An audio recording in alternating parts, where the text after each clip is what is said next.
RL Location Automobile. Pour toutes vos locations de voitures et utilitaires en Guadeloupe, faites appel à RL Location Automobile. Avec RL Location Automobile, réservez en toute tranquillité, 7 jours sur 7, 24 heures sur 24. RL Location vous propose une large gamme de voitures et d'utilitaires au meilleur prix sur le site internet www.rl-location.com. RL Location, c'est aussi l'assistance et la livraison. Pour tout renseignement, contactez-nous au 05 90 106 687. RL Location Automobile, la location en toute simplicité. Attention, chez RL Location offre exceptionnelle en ce moment pour un véhicule catégorie A, minimum 10 jours, 12 € par jour. Un véhicule catégorie B, minimum 10 jours, 18,90 par jour. Guadeloupe, actualité. Et on commence effectivement avec cet appel à témoins, puisqu'un accident de la circulation s'est produit le mercredi 10 août dernier, vers 22h50 sur la RN1 dans le sens Bémao-Pointe-à-Pitre, avant la sortie de Grand Camp. Un véhicule s'est visiblement encastré dans un poteau et le conducteur a été retrouvé dans un état grave. Si vous avez des informations permettant d'aider justement à résoudre cette affaire, contactez les numéros de téléphone qui s'affichent actuellement. Et on se rend maintenant à Goyave pour une distribution de kits scolaires en faveur des familles sinistrées. Une centaine de packs complets ont été constitués par diverses associations et le rectorat de Guadeloupe, de quoi permettre à des enfants de reprendre les cours plus sereinement. Le reportage. Aujourd'hui, nous sommes à Goyave, plus précisément à la ZAC de l'Aiguille. Nous sommes ici parce que nous avons eu énormément de sinistrés au niveau de la ville. Nous avons reçu un don de 100 kits qui sera réparti dans les 3 écoles de la ville. Donc dans ces 100 kits, nous avons un sac à dos et l'essentiel pour que les élèves puissent au moins prendre des notes et commencer leur scolarité en toute quiétude. Donc ces 100 kits nous ont été offerts par les partenaires, donc le rectorat, Orange. Nous avons également le Rotary Club qui a mené une action de solidarité et qui nous permet aujourd'hui de recevoir tous ces kits. L'enjeu, il est à 2 niveaux. Le premier, c'est que nous avons des enfants qui ont subi des dégâts suite au passage de la tempête, qui ont tout perdu, qui ont déjà des traumatismes au niveau de leur famille, traumatismes personnels, et qui en plus ne sont pas en capacité de continuer à suivre les cours à l'école parce qu'ils n'ont tout simplement pas de matériel scolaire. Et puis, ce sont des enfants sinistrés. Vous savez que dans une cour d'école, on voit tout de suite la différence entre les enfants dont les parents ont les moyens de pouvoir leur acheter du matériel scolaire et puis les enfants qui n'ont pas ces moyens-là. Donc, l'enjeu de cette opération, c'est ça. C'est de pouvoir très vite, dans un délai très court, en moins d'une semaine, de mobiliser des partenaires, des fonds pour pouvoir réaliser ces kits et permettre à ces enfants de bénéficier de la continuité pédagogique dans des cours d'école et presque, j'ai envie de dire, avec du matériel dont leurs petits copains seront un petit peu jaloux parce qu'il y aura un petit jouet à l'intérieur que les autres n'auront pas. Donc, il est important, effectivement, pour les assistantes sociales de relever les besoins des élèves.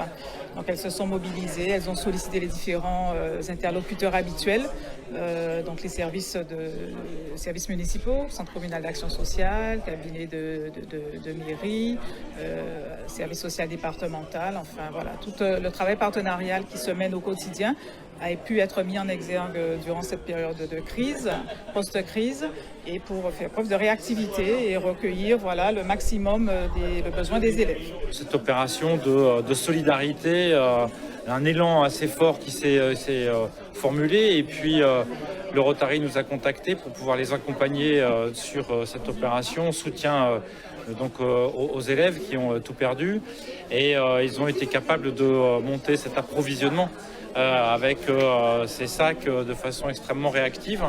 Je les en remercie, et tous les salariés d'Orange Antilles-Guyane sont excessivement heureux de pouvoir aider la commune de Goyave dans les difficultés qui sont rencontrées aujourd'hui. On a identifié avec le rectorat 3 points de collecte pour pouvoir mettre ces kits, et ensuite ce sont les assistantes sociales en relation avec les CCAS de la ville de Goyave, les services du maire, qui vont définir justement quelles sont les familles qui vont pouvoir bénéficier de ces kits. En tout cas, bravo effectivement à tous ces Guadeloupéens qui font preuve d'une grande générosité en ces temps difficiles, justement pour toutes ces familles sinistrées. Le conseil départemental lui vote un budget supplémentaire de 221 millions d'euros.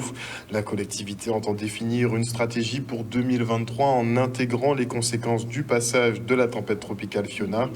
L'exécutif réfléchit par exemple à un retour à la rentrée scolaire en octobre, à opérer des curages plus fréquents et repenser l'urbanisme pour une meilleure reconstruction de l'île. On écoute Guy Losbar. Nous avons présenté un budget supplémentaire de 221 millions d'euros qui permet de passer à plus de 1 milliard l'impact sur l'économie de la Guadeloupe, qui a été voté à l'unanimité. Donc je salue le travail qui a été effectué par aussi le président de la commission des finances, Elie Califère, qui montre que la collectivité, nous sommes en parfaite fusion pour apporter les solutions pour le pays. On a vu tous les dégâts de la tempête Fiona. Il est important que face à ce malheur, que nous puissions réagir. Et c'est en ce sens que dès les premiers jours, je propose qu'il puisse y avoir un véritable plan de reconstruction, mais qui soit pensé en toute collaboration avec la région, avec les EPCI, avec la commune et bien sûr avec l'État. Nous avons cette chance que nous avons pu obtenir que le plan de convergence actuel qui devait se terminer en 2022 soit repoussé en 2023 et avec l'élaboration de nouveaux plans. Donc l'année 2023 sera une année importante qui va nous permettre de définir une stratégie et afficher cette vision partagée au niveau des élus de la Guadeloupe. Il est vrai qu'on doit tenir compte de ce phénomène. Nous vivons dans un pays avec un certain nombre de risques. C'est pour cela qu'il y a 3 ans, j'avais proposé qu'il y ait un véritable fonds pour faire face aux différents risques cyclones, volcaniques et autres.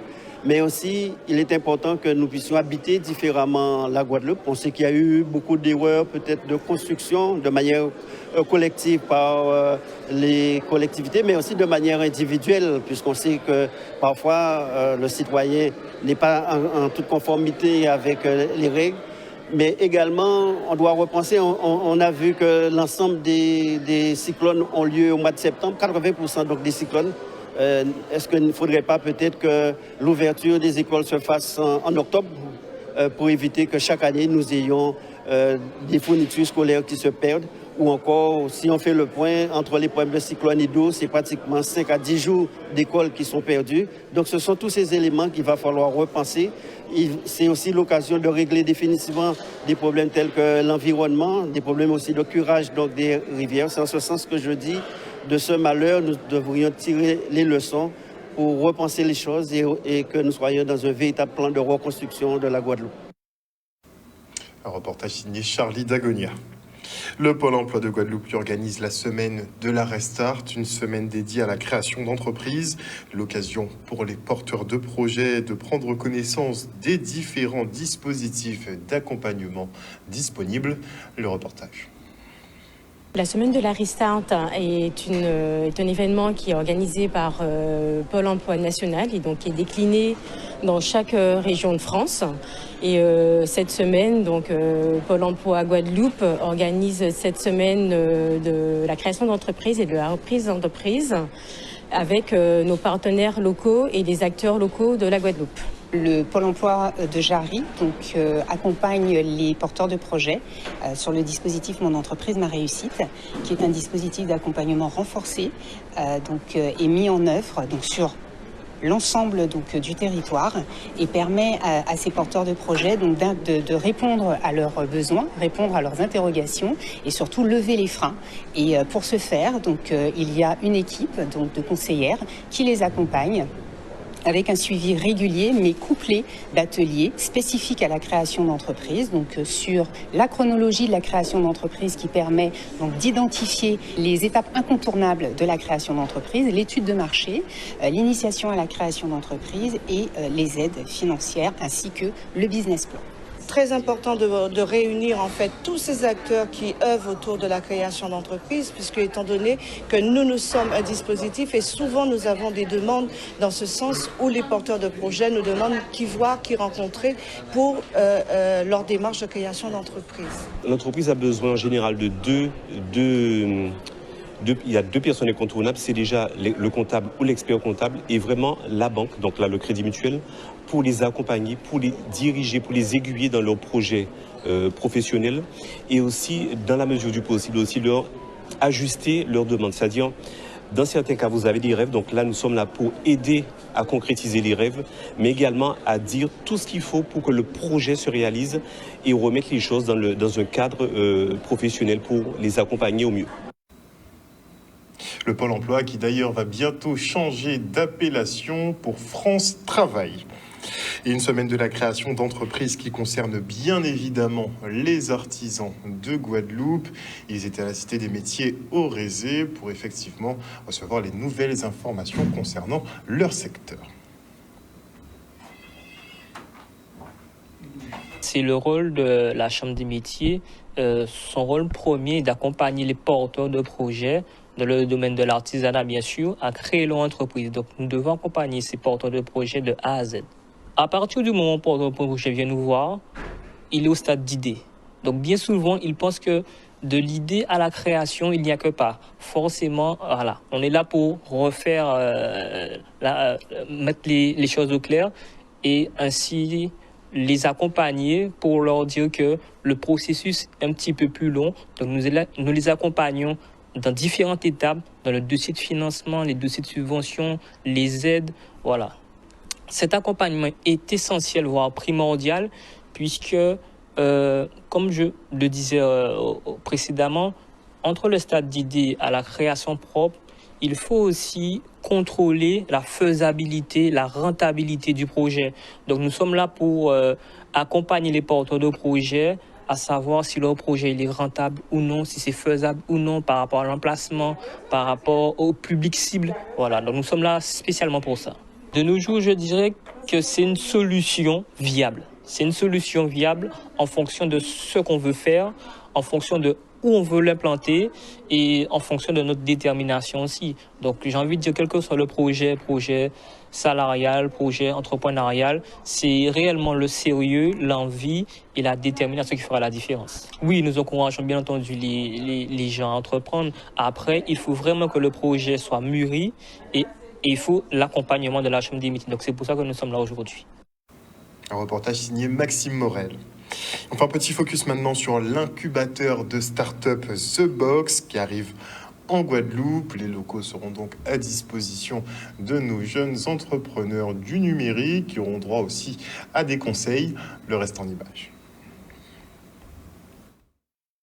The Box Caraïbes est un incubateur de start-up.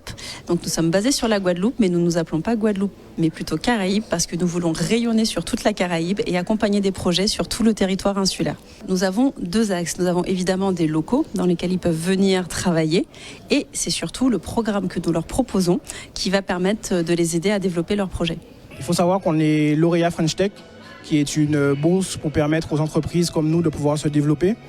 Alors on a rejoint The Box principalement pour développer tout l'aspect stratégique de notre entreprise et pouvoir lancer sereinement notre marketplace avec l'appui justement du réseau d'expertise de The Box et des nombreuses interventions qu'il peut y avoir. On a candidaté au programme de The Box sans réellement savoir pourquoi on y allait. Au final, The Box est un grand réseau de partenaires fondé par la CMA-CGM et un incubateur qui nous a permis d'acquérir des compétences et d'avoir un cadre pour développer notre activité aux Antilles. Alors, je suis venu avec Monsieur Rodolphe Saadé qui va venir inaugurer aujourd'hui The Box Caraïbes, qui sera basé en Guadeloupe.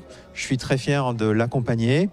Et bien évidemment, nous sommes vraiment... Moi, je suis impressionné aujourd'hui par la qualité des équipements, par l'environnement. J'ai même envie de travailler ici, honnêtement.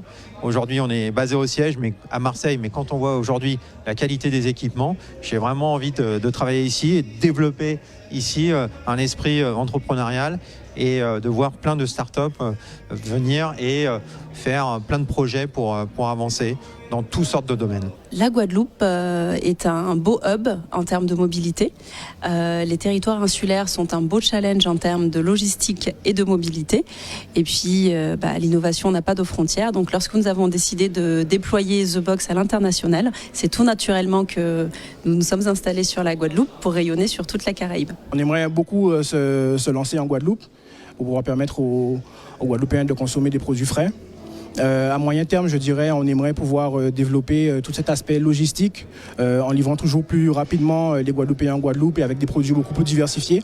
Et à long terme, on aimerait vraiment pouvoir exporter notre projet ailleurs, notre service ailleurs, et pouvoir permettre à d'autres gens qui sont dans une situation aussi d'insularité de pouvoir disposer de produits frais et de produits locaux à domicile. Alors, l'accompagnement par The Box est un accompagnement qui est très complet. Sur le court terme, on prévoit d'étendre à la Guyane. Sur le moyen terme, on prévoit de nous déployer sur l'arc antillais. Et grâce à The Box, on espère pouvoir s'étendre sur l'Europe. L'association des restaurateurs des îles de Guadeloupe, elle va à la rencontre des entrepreneurs de la Riviera du Levant. L'objectif, continuer à fédérer les acteurs des métiers de la bouche pour une professionnalisation de tous. Il compte aussi préparer le salon des restaurateurs qui se tiendra les 6 et 7 décembre prochains. Le reportage. Réunion à l'intention des restaurateurs de Guadeloupe. Donc nous sommes sur le territoire de la Carle, au Palais des Sports du Gosier. Donc le but, c'est de faire intervenir divers organismes. Donc, nous avons la CCI pour la partie formation, nous avons le président du conseil d'administration de la sécurité sociale présent, la directrice de Pôle emploi Saint-François. L'idée, c'est de présenter les différentes opportunités, les différents moyens qui sont mis à la disposition des restaurateurs de Guadeloupe. Leur montrer aujourd'hui que notre association a toujours travaillé en étroite collaboration avec toutes les institutions dans l'intérêt des restaurateurs de notre territoire. Compte tenu de l'activité donc de l'association qui s'occupe donc de la défense des restaurateurs sur notre territoire, il y a notamment 2 formations qui les intéressent, tout ce qui concerne l'hygiène alimentaire et aussi la formation de permis d'exploitation. Ce sont 2 formations réglementaires que tout restaurateur se doit donc de pouvoir suivre pour être en conformité avec la réglementation, tant au niveau de l'hygiène alimentaire qu'au niveau de l'exploitation de débits de boissons. Il est important donc d'être muni d'un permis d'exploitation. Nous avons aussi toute une batterie d'autres formations liées à la gestion, à la comptabilité ou encore aux langues. Donc nous sommes là pour pouvoir accompagner les restaurateurs pour les aider donc dans leur fonctionnement, dans leur activité au niveau des formations. Et puis aussi de leur présenter un événement important. C'est un rendez-vous qui sera essentiel pour les restaurateurs de la Guadeloupe. C'est le salon des restaurateurs des îles de Guadeloupe le 6 et le 7 décembre 2022 au WTC à Jarry. Donc préparer ce salon avec la collaboration des restaurateurs. Dans ce salon, il y aura tous les fournisseurs, tous les producteurs, toutes les institutions qui nous encadrent. Il faut savoir que l'association aujourd'hui est prise en charge par les services de l'État, par la région. Nous sommes accompagnés dans le but de structurer la filière. Nous avons aussi décoché le label de l'année de la gastronomie dans la dernière saison, justement sur le salon des restaurateurs. Donc c'est le rendez-vous des restaurateurs et c'est le salon des restaurateurs de Guadeloupe. Donc vous êtes tous cordialement invités, mais vous êtes aussi les bienvenus pour participer à l'organisation de ce très beau salon qui est notre salon. Et on se rend au régiment du service militaire adapté qui inaugure son centre d'information et de recrutement des forces armées. Un nouvel outil qui vise à enrôler plus de candidats et passer de 150 à 250 engagés par an. Ces derniers ont le choix entre l'armée de l'air, de terre ou la marine nationale. Le reportage. CIRFAS est un centre d'information et de recrutement des forces armées. Il comporte les 3 armées, l'armée de l'air et de l'espace, la marine nationale et l'armée de terre. Alors l'objectif, c'est de s'améliorer en nombre de Guadeloupéens qui rejoignent l'armée de terre chaque année. Donc l'an dernier, on était à peu près à 150 engagés et l'objectif, c'est dans les 2 ans qui viennent de passer à 250 engagés par an. Les jeunes Guadeloupéens qui viennent à ma rencontre sont attirés essentiellement par un milieu aéronautique. Bien entendu, ils savent qu'ils vont s'engager en qualité de militaire, mais essentiellement aussi exercer un métier, apprendre un métier technique, être formé et puis exercer ce métier au sein de l'armée de l'air et de l'espace. Chaque année, on essaie d'engager le maximum. Nous avons des objectifs qui sont extrêmement ambitieux. On veut effectivement engager un maximum de jeunes de la Guadeloupe chaque année. On vise à peu près 40, mais c'est pas au-delà du chiffre. Ce qui compte, c'est vraiment la mission et la mission qui est derrière. Tout ce qu'on veut vraiment, c'est pouvoir apprendre à ces jeunes un métier, et pas qu'un d'ailleurs, la marine c'est 50 métiers différents, pour qu'ils puissent effectivement l'utiliser au profit de la marine, mais après le réutiliser potentiellement au profit de la Guadeloupe. Et ça c'est toujours un point très important sur lequel je veux appuyer.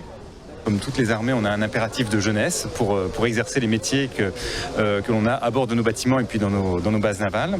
Et évidemment, on recrute partout sur le territoire français. Et ici, on a un vrai enjeu en fait d'aller recruter des jeunes Guadeloupéens qui, effectivement, comme l'a dit le capitaine de frégate très mignon, ceux qui rejoignent la marine vont se former chez nous à des métiers. Soit ils ont déjà une première formation dans le civil, soit ils ne l'ont pas et ils vont l'acquérir chez nous. Ils vont acquérir des savoir-faire professionnels et puis être formés tout au long de leur parcours dans la marine. On a un enjeu de recrutement aussi où en fait on recrute des jeunes de 18 à 30 ans, enfin de 16 à 30 ans, pardon. Et surtout qu'ils soient qualifiés ou non. Donc on recrute globalement sans CV et même sans expérience parce qu'on offre une formation tout au long de la carrière dans la marine. Cette inauguration aujourd'hui devant ces CIRFA des armées de terre, de la marine et de l'air signifie plusieurs choses. Tout d'abord que les armées ont un besoin de recrutement, les armées ont une nécessité de jeunesse, donc c'est une fonction importante des armées. Donc nous recrutons ici en Guadeloupe comme dans les autres départements français. Cela signifie aussi que nous gravons dans la continuité cette mission de recrutement au profit des jeunes Guadeloupéens. Je l'ai dit, c'est une nécessité pour nos armées, c'est aussi une vraie opportunité pour les jeunes Guadeloupéens. Des jeunes Guadeloupéens qui peuvent choisir des filières beaucoup plus singulières que celles de l'armée, par exemple. Et pour parler d'un jeune talent de chez nous qui va s'exporter à l'international, on l'espère en tout cas, nous avons sur le plateau Leïla Brédan, la soprano. Bonsoir. Bonsoir. Alors avec Amalgame Humanis, visiblement, vous souhaitez aider un jeune homme qui veut se lancer dans une carrière pas très commune. Exactement. Nous souhaitons aider donc Lenny Teria. C'est Amalgame Humanis qui souhaite l'aider, qui m'a contacté pour accompagner en tout cas cette action et donc il a intégré l'école de l'Opéra de la Scala de Milan quand même, donc l'école de ballet et donc il y est et donc Amalgame Humanis l'aide pour financer donc cette formation qui est particulière. Donc ce sont des cursus quand même assez prestigieux, on passe dans des grandes écoles, mais bon, il y a un coût. Il y a un énorme coût financier. Il y a un énorme coût financier, effectivement, et s'il a été donc sélectionné pour rentrer à cette école à juste 12 ans, je trouve que c'est vraiment important de pouvoir l'accompagner. Donc vous organisez un événement ce week-end? Exactement. Donc l'association Amalgame Humanis organise cet événement samedi 1er octobre à 19h30 à la salle Robert Loison au Moule. Les tickets sont disponibles donc en ligne sur le site eventbrite.fr et sur place à la salle Robert Loison à partir de demain, donc 28, 29 et 30 septembre à partir de 9h à Robert Loison. Donc on aura droit à un beau répertoire? Très très beau répertoire, du Rossini, du Bellini, du français avec l'Acmé, ça sera très très très très sympathique. Alors qui est cet Adam Czulak qui vous accompagnera au piano? Adam Czulak est un Polonais, un pianiste exceptionnel qui vit en Guadeloupe depuis plus de 10 ans et qui est également professeur de piano à Sonis à Pointe-à-Pitre. Ah, très bien. Oui, donc c'est... Vous avez l'habitude d'évoluer ensemble? Ça fait un peu plus d'1 an qu'on joue ensemble. On a fait quelques récitals en Martinique, à Tropicatrium, mais également à la cathédrale de Fort-de-France. Et voilà, je prends plaisir à jouer avec lui. Très bien, je pense qu'effectivement les spectateurs prendront plaisir aussi à vous écouter. Ça se passera donc ce samedi 1er octobre au centre Robert Loison au Moule à partir de 19h30. Et donc tout ce qui sera collecté sera donc en faveur de ce jeune Lenny Teria? Exactement, pour aider au financement de sa formation qui a déjà commencé. Il y est déjà en Italie, donc qui a commencé à 12 ans à peine quand même. À 12 ans à peine. Il faut vraiment vouloir, parce que là on n'est pas, on part de Guadeloupe pour arriver à Paris. Là, on est carrément en Italie, donc il est en immersion et je lui souhaite vraiment, vraiment le meilleur. Et je pense vraiment qu'il faut retenir ce nom, Lenny Teria. C'est à 12 ans, il est déjà dans une école internationale de ballet. C'est ça. Je pense pas qu'on en ait beaucoup de jeunes Guadeloupéens qui sont de parcours. Il y en a, je sais qu'il y en a, j'ai pas les noms en tête là tout de suite, mais il y en a encore trop peu. Et je pense qu'il y en a qui voudraient. Et ça permettra justement à ceux qui veulent de se dire, bon, ben, s'il l'a fait, on peut le faire, donc allons-y. Très bien. Est-ce qu'on peut considérer effectivement que la saison a repris ? La saison a repris. Donc, moi, ma saison reprend effectivement par ce concert le 1er octobre en Guadeloupe. Parce que vous êtes de passage, concrètement. Exactement. Qu'on se le dise. C'est ça, je suis arrivée la semaine dernière. Et je retourne sur Paris. Et au mois de novembre, notamment, je serai à Marseille, au Mucem de Marseille, invitée pour chanter pour une carte blanche pour Maryse Condé.